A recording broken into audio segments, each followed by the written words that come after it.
Nahuli na ng French police ang suspect sa pagpatay ng isang Pilipinang negosyante sa Paris, France.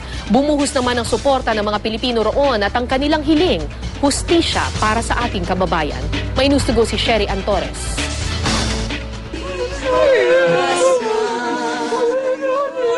Sa bahay ng pamilya ni Ellen Ortega Apilado sa Paris, France, dumagsa ang mga kaibigan at katrabaho para makiramay. Si Apilado ay natagpo ang patay nitong Biyernes. Hindi ako magpaniwala sa nangyari. Ang alam ko, ang kapatid ko wala talagang kaway. Katulad ng sinabi ng bayaw ko na mabait talaga. Isang araw matapos ang religious service. Hindi hininda ng mga kaibigan ni Ellen ang matinding lamig. Nagtipon sila sa labas ng pagmamayari ng travel agency kung saan nangyari ang krimen.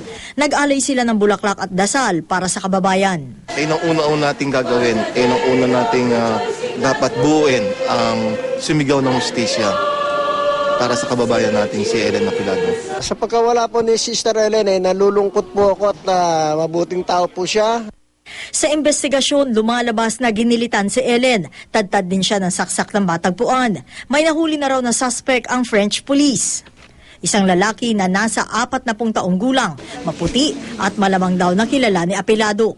Nakatakdang maglabas ng karagdagang detalye ang mga otoridad sa susunod na linggo. Sherry Torres, GMA News.